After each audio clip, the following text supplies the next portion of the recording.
DSM-5 ou CID-11? Qual dos dois manuais o neuropsicopedagogo e o psicopedagogo pode trabalhar? Pode observar, pode pesquisar. Qual dos dois? Um dos dois ou os dois? Você sabe? Você sabe qual dos dois manuais nós, terapeutas de aprendizagem, podemos utilizar? Se você não sabe, você quer saber, fica comigo nesse vídeo que eu vou te dizer.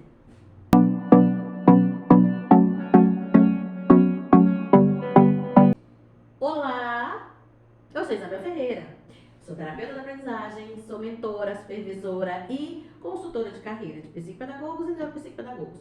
E eu vim hoje conversar com você, que é terapeuta de aprendizagem, te orientar nesse sentido. Se você já está trabalhando, se você já é um terapeuta que já utiliza, né, esses manuais, coloque aí nos comentários se você já utiliza, se você já faz uso de um dos dois, né, que eu vou te falar agora qual é o que a gente usa, o que a gente precisa usar. Eu já falei aqui no canal que para você construir um raciocínio clínico, você precisa estudar o DSM-5, né? Já falei isso. Por quê? Porque ela tem os transtornos do neurodesenvolvimento. E são exatamente a nossa demanda, né? A demanda do terapeuta da aprendizagem é exatamente os pacientes que têm o transtorno do neurodesenvolvimento.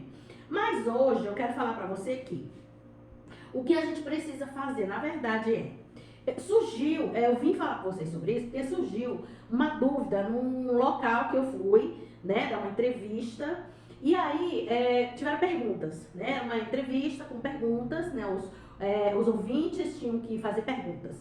E aí um ouvinte fez essa pergunta e eu achei interessante, então por isso que eu trouxe para vocês aqui, porque talvez seja dúvida de outras pessoas também, e eu aproveito e já tiro dúvida de quem não sabe, né, sobre isso. Então vamos lá. A questão nós temos o DSM-5, é o Manual Diagnóstico de Transtornos Mentais. TR, que é o revisado, o último que está lançado, né? E o CID-11 é o Código Internacional de Doenças, que está na versão 11, né? Até um tempo era a versão 10 e de tempos em tempos ele muda a versão com alguma alteração. Por quê? Porque os pesquisadores, os cientistas, os médicos, né, tem uma equipe, né, que trabalha nisso, eles vão alterando alguma coisa de acordo com as práticas, de acordo com as pesquisas. E as modificações, né, porque as doenças elas vão se modificando, né, os transtornos mentais vão se modificando em relação às pessoas, porque as pessoas vão evoluindo, vão modificando. Então, esses critérios vão mudando. Qual é o dos dois que o terapeuta da aprendizagem utiliza? O DSM-5. Por quê? Porque o DSM-5 tem os transtornos do neurodesenvolvimento. Nós não trabalhamos com doença. Nós trabalhamos a nossa demanda, o nosso público-alvo, os nossos pacientes são pacientes que têm transtorno de aprendizagem e têm dificuldade de aprendizagem. Somente. Né? Nós não podemos entrar na expertise de outro profissional, porque isso é antiético. O CID-11, os médicos utilizam, né? Então, os médicos que tratam de doença mental e doença física, o médico utiliza o CID-11, mas nós não utilizamos o CID-11. Eu vejo gente assim, não, eu coloquei o código do CID-11, não pode. Nós não colocamos código de CID, porque o CID quem coloca é médico.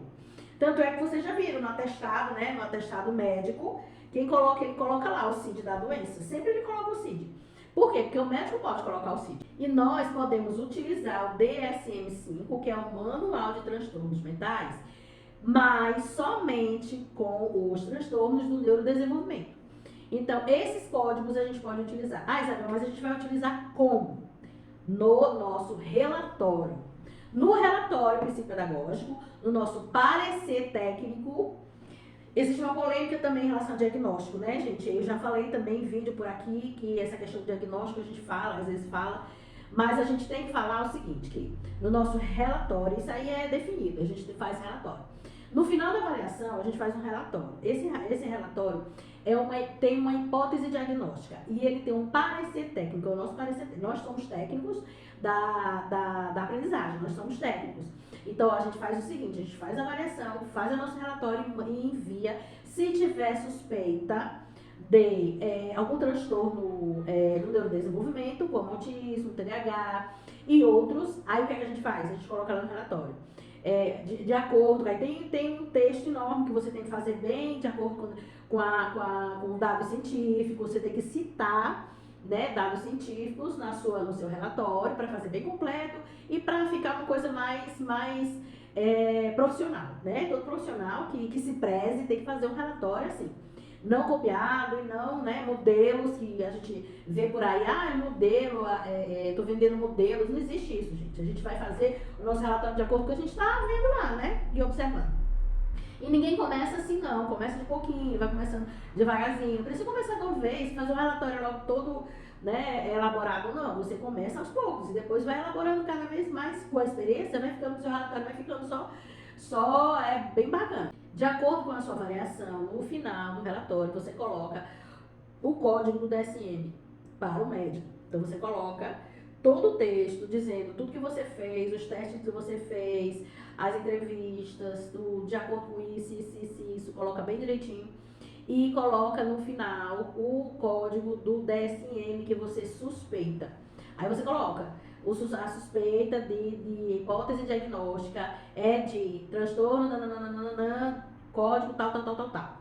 Que aí você faz um encaminhamento para o médico, ou psiquiatra, ou neuropediatra, ou neurologista. Então, assim, vai depender, pode ser fonoaudiólogo, pode ser qualquer psicólogo. Então, o encaminhamento que você vai fazer, no final do relatório você tem que colocar o código do DSM que você encontrou, tá certo?